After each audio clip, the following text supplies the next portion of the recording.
Seguimos con Directo al Punto con Luis Disla por Latinísima. Aquí hablamos todos.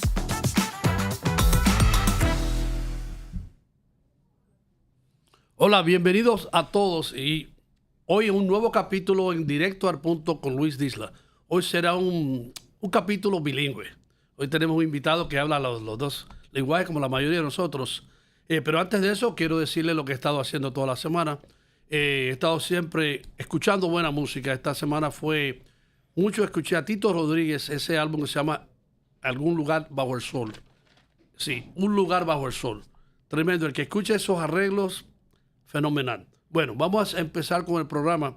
Nuestro invitado hoy es un cantante de música clásica, director musical y una persona, un educador.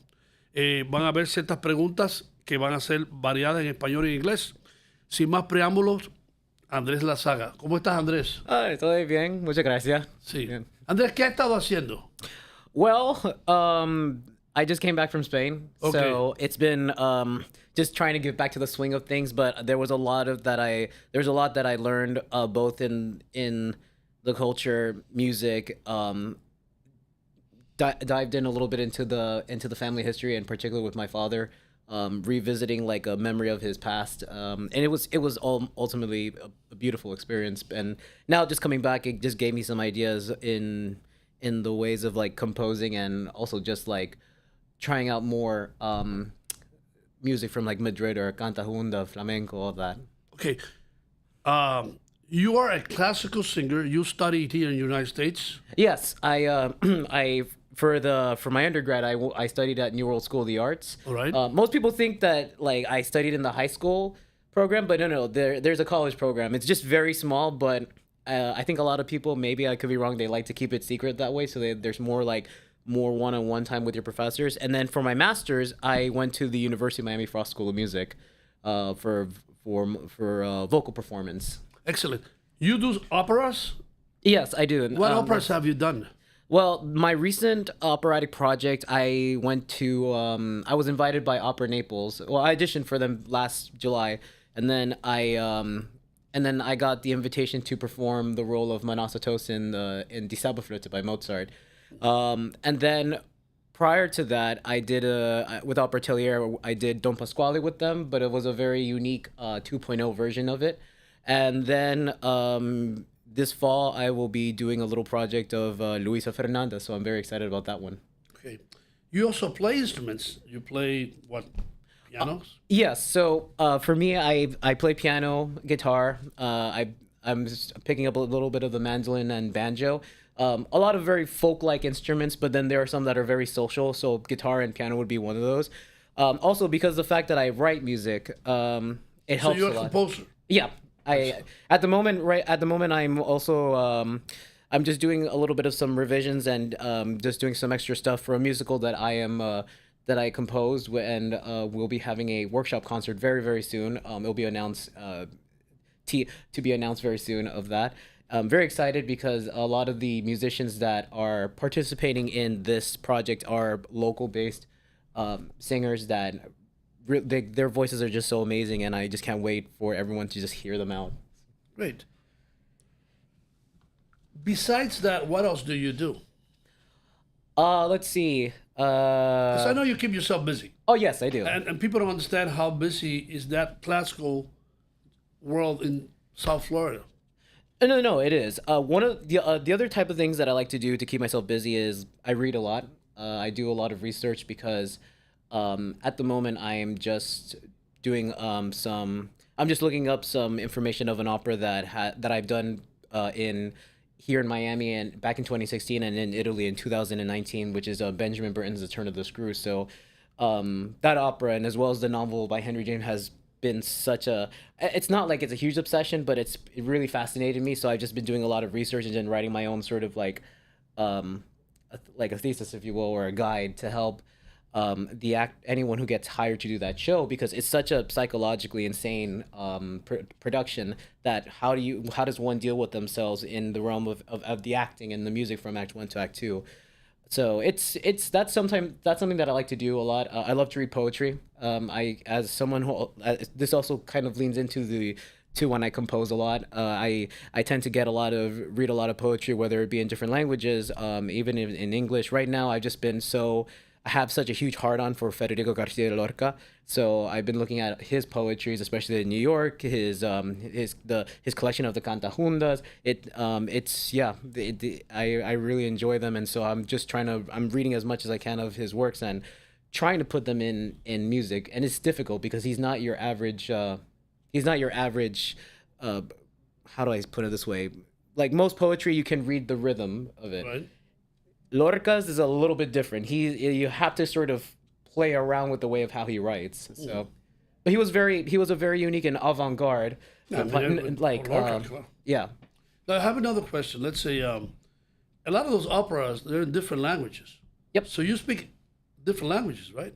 Well, I mean, to sing them and to speak them are a little bit different. So Right. I mean, I speak English and a little bit of Spanish and a little bit of German. So to sing, like, if I ever do like a German opera, it comes easy to me because, again, knowing the language. Because you speak German. I speak German. When it comes to other languages, like let's say French per se, I find that there's a difference in the way how you sing it versus how you speak it.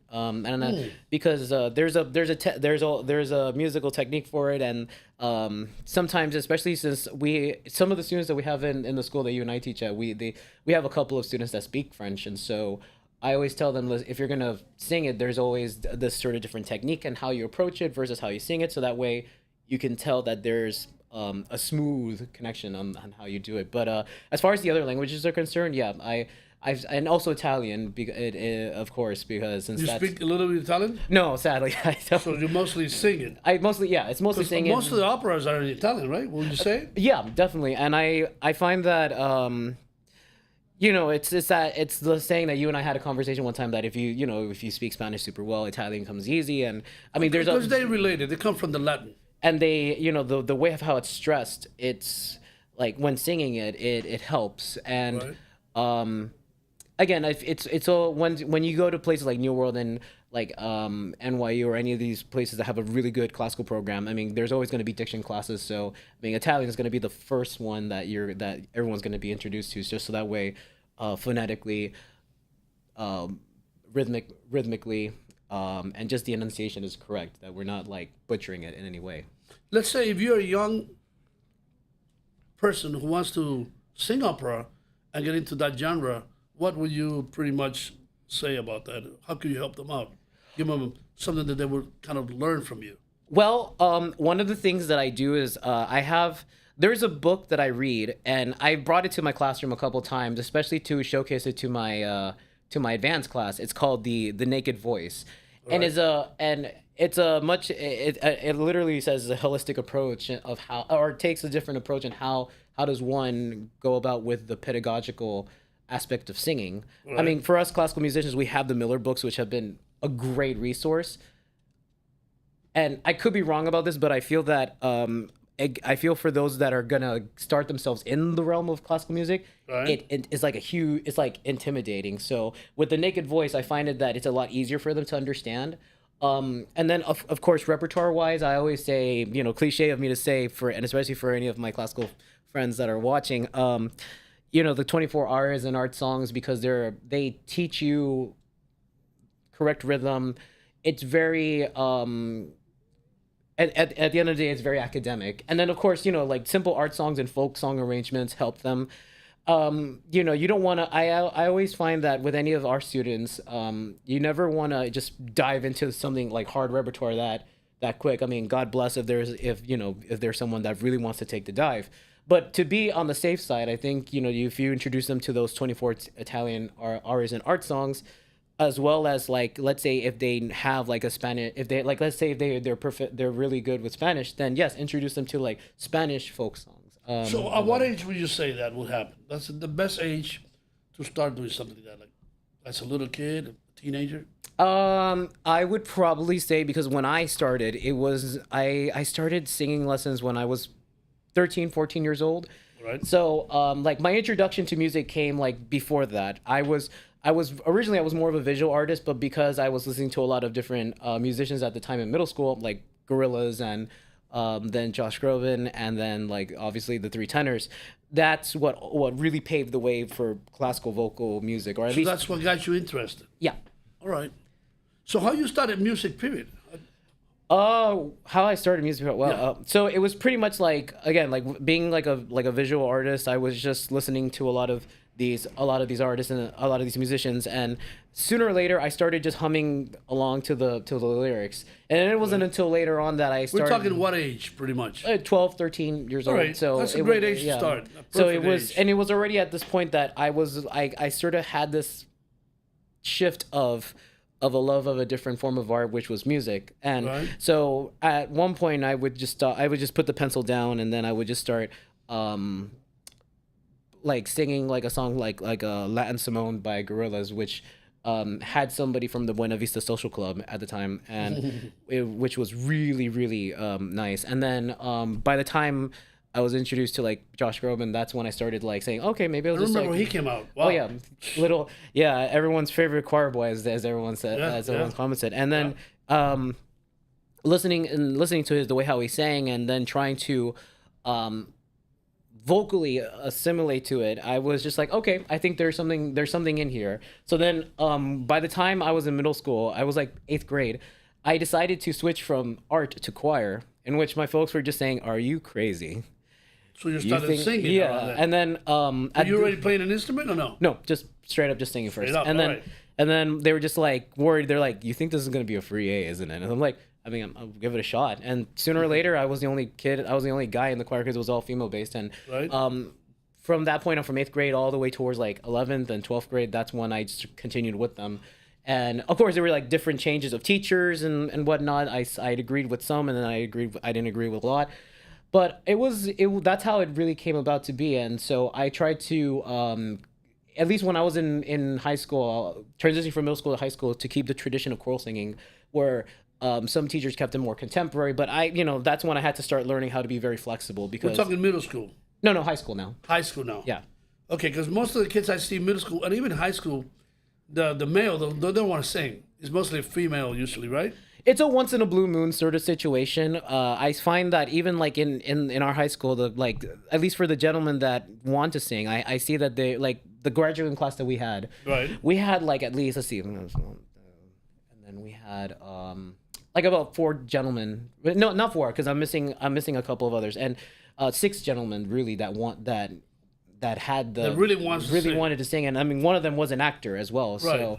and it is rare to find that passion, to find the drive. I feel like there was more of it back then in the mid 2000s, and then I guess maybe it's just the way of how how culture has changed, and Right. from the way of influences online and through social media. I guess maybe that's what sort of have led a sort of block, if you will, of some gentlemen maybe wanting to pursue this art form. And it's a shame, because I'm sure that there's a lot of hidden treasures out there. Well, yeah, because if you see most males at that age, they're a little shy about singing, Yeah. but they don't want to. They love their stars. They just don't want to do it themselves. Oh yeah, no, and I gotta say, like, God bless the conservatories, because had there not been any conservatories, then Right. that would, because it's become a safe haven for a lot of gentlemen who Right. want to pursue this art form, to just really be creative and whatnot. And I thank God for that, because like I've had a couple of students in the past that where I was like a teacher at Area Stage Company, and they really showcase their talents there, and their and what they can do. And I'm very blessed that one of them will be like, he's already doing his own stuff as a singer-songwriter. Wow. And now, but he's also going to be part of the musical that I'm writing, so he's also very like excited to not only be back with his teacher, but also just be back with just doing a creative project. So thinking about all this, what is your opinion on this AI? I mean, as far as classical music is concerned. Well, as far as as for AI, Yeah, your opinion. I feel that you and I are in a safe spot when it comes to AI, and here's why I say that. Because our art forms are so embedded in really going old fashioned, Right. especially with jazz music, and especially with classical music. I mean, yes, we are evolving, and technology has been a great asset to explore our creativity. But at the same time, yes, it can be a dangerous thing. There was something that Guillermo del Toro, you know Guillermo del Toro, yeah, the really great director, Pan's Labyrinth, and it's a master of horror. And he once said, and he really cussed out on AI. He said, you know, if you want to use AI to make overpriced screensavers on your computer, then that's perfectly fine. And that quote alone, I said to myself, I love that, because he is a person that will go old-fashioned in the way of how he writes, and number two, how he creates. And I think that, and again, with you and I, as both in the realm of jazz and classical music, I think we will be fine for now. God knows how 10 years or 20 years will be, but for me, AI, I cannot see it like replace. Let's say if I need a string quintet, I cannot see AI like producing that sort of the same sound, because it does take the blood and sweat and the humanity off of this form. Yeah, you can. I think Jack White, even from the White Stripes, said this one time, that he said, yeah, you can it can make your life easy and you can go home sooner. But it doesn't really make you much of a creative person. Like I've seen so far, a lot of people creating all kinds of music, but I haven't seen any classical music much. Have they doing it? The way how I see it is that classical music it's starting to assimilate into into a new language. I shouldn't say a new language, but it's trying to, I guess in a way, and I could be wrong with this, and maybe a lot of my other composer and classical musician friends will correct me on this, but I feel that it sort of has combined itself with other genres. So right. You look at someone like Mason Bates, a wonderful composer. He's also a DJ, and I've seen some of his orchestral works, and it does combine itself with electronic music along with orchestra. They're combining them. So they're combining them. I mean, you look at someone like even film score composers. I think that they've become film scores have become the new realm of where classical music is going to be. I mean, you look at also even video game scores. They've I think that's where now classical music has... in the video games is really getting intense and interesting. Oh yeah, no, there's a composer that has been a huge influence for me, aside of Benjamin Britten's one of my heroes, Philip Glass. This other composer, he's a Japanese film score composer, and sadly he passed away in 2023. Ruichi Sakamoto. A lot of people may know him for him composing the score of The Revenant, also for the film Snake Eyes and the original Handmaid's film. And also The Sheltering Sky and Merry Christmas, Mr. Lawrence. And one of the things that I find is that every time he plays the three main pieces, like The Last Emperor, The Sheltering Sky, and Merry Christmas, Mr. Lawrence, I consider that and especially with the full orchestra, I consider considered a cinematic symphony, because each of them sort of have a funny this to it. And I see that this is where classical music is starting to go now, into the realm of cinema and video games and other forms of media, right, then by all means, I mean, it's a new approach. I mean, it's no different than how George Gershwin brought in jazz music to the classical world. And I mean, look, we have An American in Paris, Porgy and Bess, and Rhapsody in Blue. Well, if you think about say movies, they all have a lot of classical music in it, so people listen to it unconsciously. Yeah, they don't really realize how much classical music they're listening to. Oh yeah, no, I mean, and even the perfect example, have you ever seen Dunkirk or? What is it? Dunkirk. No, text it to me later so I can watch it. So it's a World War II film. So it's from the 40s, it was it's right when the English had to leave. They were trying to evacuate the English in Dunkirk, but the music itself, because it was composed by Hans Zimmer and a couple of others. But one of the cool things that they did was that they not remixed, but they made an arrangement of a variation of Sir Edward Elgar's Nimrod from the Enigma variations.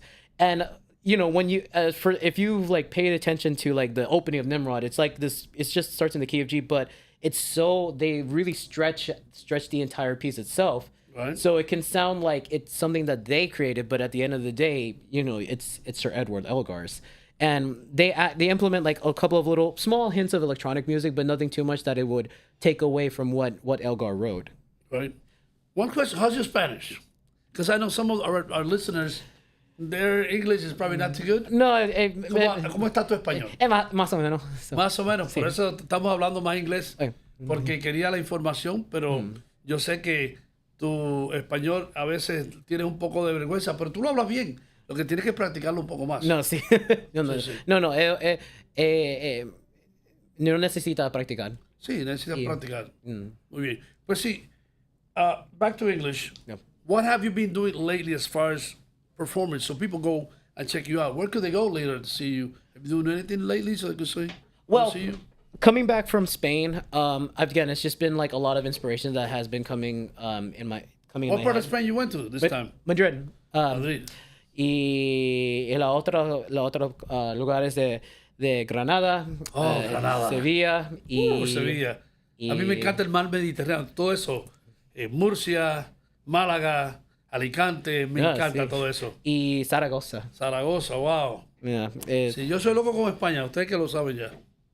y mucho de la música es muy fuerte, es muy Sí. y porque muchas de las canciones de la flamenco y canta juntas se tiene una historia que es un poquitico oscuro, pero oscuro y romántica. Ok. ¿Y los gitanos de dónde? ¿De esa parte? ¿De dónde son los gitanos? The gypsies. Where? Have you saw any gypsies? No, Every time I go to Spain, I want to see gypsies.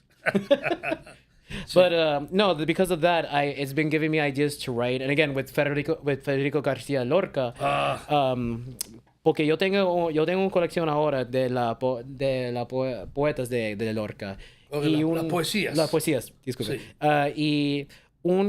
Y un libro que me gusta es dos. La primera es las letras de Nueva York. Y la segunda es la colección de Canta Junta. Wow. Yeah. And yeah, his writing is I've just been trying to again put his music to text, but it's hard. His way of writing is so hard. Yeah. And then a lot of people heard the name, but a lot of people don't really know who Lorca was. well, Lorca was a very well known and respected poet in the 20th century. Sadly, his life was cut short because due to the Spanish Civil War, and unfortunately, he was never political. Like a lot of his poems did talk about love, liberty, but I guess the other side took that as a symbolic threat, if you will. They always do. And sadly, he was assassinated in Anaidamar, the Fountain of Tears, and there's an opera of it by Osvaldo Golijov. Okay. And it's beautiful. It's a very short. It's only an hour long, but it's a really good opera to see, and it does talk about the last moments of Lorca's Later life. on, let me text it to me so I can check it out. But yeah, now I've just been busy just getting ready for this this workshop concert of a musical that I'm doing. It was created it was inspired 2 years ago based on a location in Coral Gables. A barbershop, if you will, but it was also like a man cave, because it was a barbershop, but it had a pool table, it has a bar, and then upstairs has a speakeasy, and it's like a cigar. You guys were doing workshops there? Well, no, we were celebrating, we were having a little brindisi after a friend's recital. All right. And it was at the Coral Gables Museum, so it was literally right across from it, and it was a Friday night. Usually, if you're not a member of the barbershop, you can still go up there, for free. And so one night we were all just hanging out, a little toast of champagne and all that. And I said, this place can actually work as a musical. So I just started writing little drafts here and there, and finally it's ready. So just doing quick little revisions. And so I'll be meeting the cast, some of my castmates on Monday to discuss more about how we're going to rehearse. And right. Sooner or later, once will be announced that will be announced when the musical is happening. But it's nice. It's a comedy. It's a romance. It's also based on two stories. One about a reunion and one about holding on to a business and how do we, who's going to run it. So. Also, you are into education, right? You're into teaching. You were teaching in several places. Yep, I teach. Yeah, I've been, this past season, 2024-25 marked my 10-year anniversary as a teacher in both the professional setting of charter schools and also with being in conservatories and also having my own students. Right. So it's been lovely, and I love it. It's something that keeps you busy. It does keep me busy, and at the same time, I always tell the parents this. at the end of a show, or like an opera or a concert, I'm satisfied because I did all the hard work and it came out great. But nothing makes me more happier than watching my students perform and really like you feel satisfied. Yeah, you'll be very satisfied. That is the ultimate satisfaction for me as a teacher. So. Like the Rolling Stones. Oh yeah, and then having students continue on and be the next generation of young artists. Finishing. For them to finish what we have left off so far. Yeah. So. Oh, that's good about teaching. You feel great when you see students going to the next step. Yeah. We're coming almost to the closing of the program. Andres, thank you for being here with us and for sharing all the information. Remember the name, guys, Andres Lasaga. En Spanish, todos los que me siguen, me pueden seguir en Luis Disla Oficial en mi Instagram y también en Latinísima, la aplicación. Este es el final de mi programa por hoy. Esto es Directo al Punto con Luis Disla en inglés. Direct to the point con Luis Disla. Muchas gracias.